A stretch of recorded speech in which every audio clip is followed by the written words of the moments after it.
my name's Ken Fisher, and today I'm going to show you how to change the colour of something in Photoshop by using the Hue and Saturation adjustment layer. Okay, so here's an image. It's of a very nice car that I took on holiday.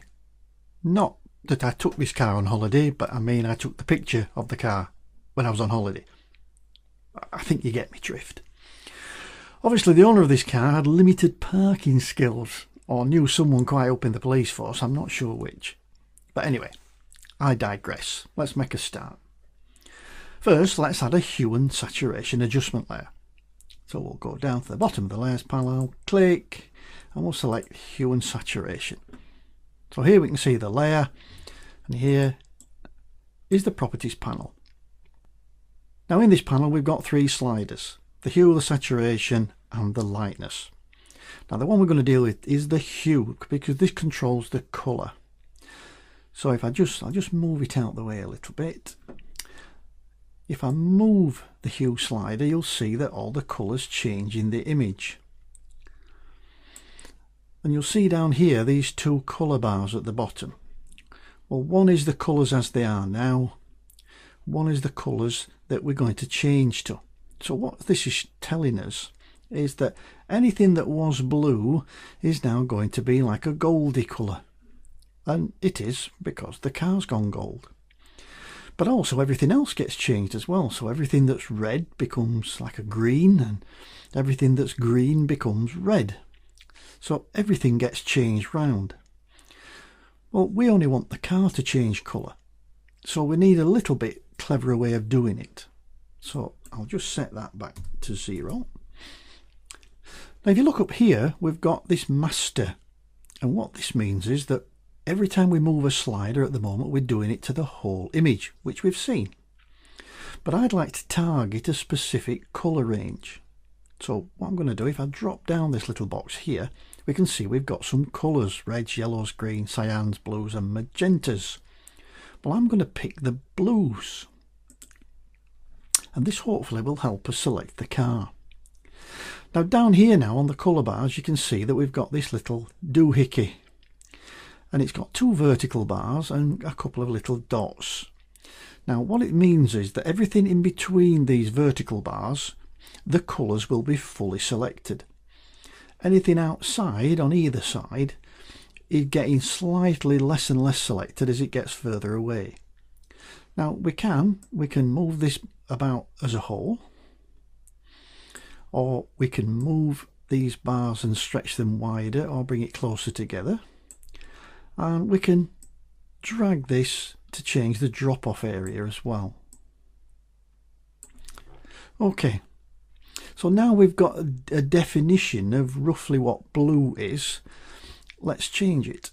So we now rotate it so we can go through greens right through purple. And if we finish up at this end, let's leave it there, because we've got like a goldy colour, but there is quite a lot of green.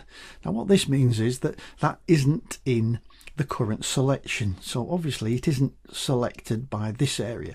Now we could move these little things about and try and select it, but there is a quicker way, and this is to use these colour pickers. So I'm going to click the plus, and I'm going to move into a green area that hasn't been selected. I'm going to click. You'll see immediately that does a pretty good job of filling in all the green that was there. I think there's a little bit there. I'll just give it a click. Be a bit there. That's pretty good. So we've now got a pretty good selection. So now if I move this, the hue slider, then it will change the colour of the car. Yeah, I'm liking that. But you will notice that there's certain other things that have got this colour in it. So here on the windshield, we've got like a goldy colour, a bronzy colour. In the street over here, where there used to be blue tones, we've now converted them to goldy tones. So what can we do about that? Well, what we can do now, we can use the mask. On the layer here, we've got a layer mask. So I'm going to make sure that black is my foreground colour, and I'm going to go over and select the brush tool. I'll get a little bit smaller brush than that, and what I'm going to do is paint out that from the mask. So here we are. I'm painting through that, and when I let go in a sec, you'll see, I'll do the roof as well. You'll see it appear on the mask. So now I'm just cutting through to the underlying layer, which wouldn't be this bronzy colour because it will be reflecting the sky. So we'll do the same for the lights. And then obviously there's the trim, because that wouldn't be brown either. So we'll just bring that trim in. And then obviously there's the little emblem there. I'll make this a little bit smaller and just click in there. Now there may be a little bit in the wheel, so I'll see if we can get rid of that. There's a little bit in this window, and I'll just move that out the way. And we see we've got quite a lot going off here, so let's just spend a minute and really mask all this out, all this brown area. We'll get as close to the car as I can. I'm just doing this quickly. Across the front here.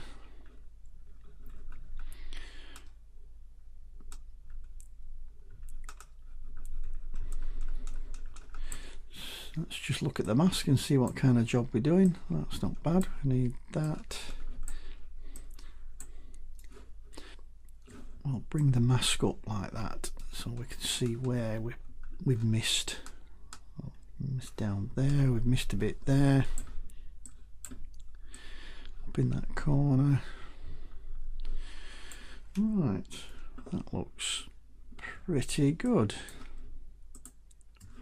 Okay, now what we should be able to do is just control the colour of the car.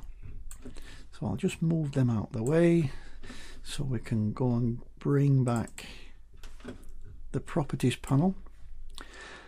And now when we move that, we should just be controlling the colour of the car.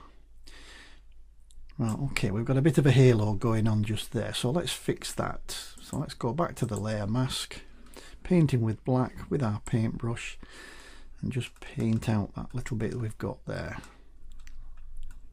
Obviously a bit we've missed. That looks better.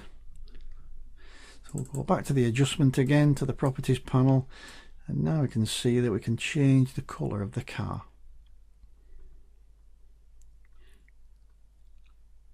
So let's leave it at, oh yeah, that looks pretty good. We'll leave it at that.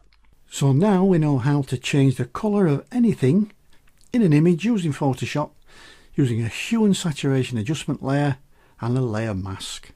Hope that was useful. I'll see you in the next video.